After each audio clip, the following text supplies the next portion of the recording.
അപ്പൊ ഞാനൊരു മത്സരാർത്ഥിയായിട്ട് അവരെന്നെ കണക്കാക്കിയില്ല. പിന്നെ ഞാൻ അവിടെ നിൽക്കുന്നത് അവരാര്? ഞാൻ അവരടുത്ത് പോകാൻ നിൽക്കാൻ അവരാരുമല്ലല്ലോ. കുറച്ച് വർഷങ്ങളായി ഞാൻ ഈ ഫീൽഡ് ഉണ്ടാക്കണമല്ല. എനിക്ക് അവരെ മുന്നിൽ കൊണ്ടിങ്ങനെ മറ്റേ ഗണപതിക്ക് പടുക്ക വെച്ച കണക്ക് കൊണ്ടുവച്ചിട്ട് ചത്ത ആത്മാവിനെ കൊണ്ടുവച്ചിട്ട് ഇങ്ങനെ മല നോക്കി നിൽക്കാൻ തന്നെ കിട്ടില്ല. പറഞ്ഞു മനസ്സിലായില്ലേ? സബിതാപേട്ടയ്ക്ക് വിളിച്ച് രണ്ടാമതും മാനം കെട്ടാണ് വിട്ടത്. അതിന്റെ ബ്രാക്കാണ് എനിക്ക് കിട്ടിയത്. ഇപ്പൊ എലിമിനേഷനൊക്കെ വരല്ലേ, ഓരോരുത്തർ എന്ത് സാഹചര്യത്തിൽ പുറത്താക്കണം വേണ്ടൊക്കെയുള്ള ഇതൊക്കെയാണ്. മനസ്സിലായില്ലേ? ഇതൊക്കെ ആർക്കും മനസ്സിലാവുന്നുള്ള കാര്യമാണ്. അതുകൊണ്ട് ഞാൻ ഇന്ന് ഗുഡ് ബൈ പറയണം. ഞാൻ പോണം. ഇനി നമുക്കില്ല. അപ്പോ ഇങ്ങനെയുള്ള മാലാകന്മാരടുത്ത് നമ്മളില്ല. ഇവിടെ ആര് ലോകത്തുനിന്ന് പൊട്ടി വീണതാ? ഞാൻ 10-20 വർഷം ഞാൻ ഈ ഫീൽഡിൽ നിൽക്കുന്നത്. മനസ്സിലായില്ലേ? പറയണേ എന്റെ മൂത്തേക്ക് പറയട്ടെ. അതാണ് പെണ്ണും ആണെന്ന് പറഞ്ഞത്. എന്റെ മൂത്തേക്ക് പറയട്ടെ.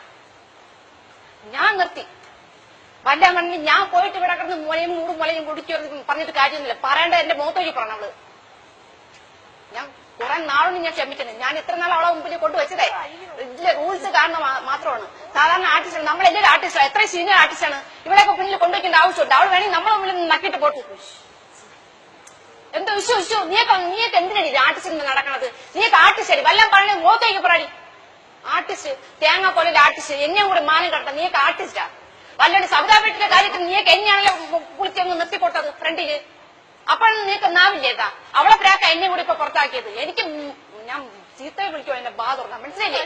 അവളെ എന്നെ ഇന്ന് പുറത്താക്കി ഇന്നലെ പോകും.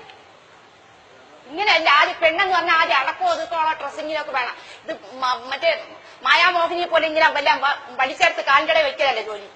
ഞാൻ പോണ്. എനിക്കിതൊക്കെ മതി. മയക്കും മയിലുമൊക്കെ മനസ്സിലായില്ലേ? ഇതൊക്കെ രണ്ട് കൊടുക്കണമെന്നുണ്ടെങ്കിൽ ഞാൻ സബിതാപേട്ടയെ പോലെ എന്നെ കിണ്ടാക്കുന്നില്ല.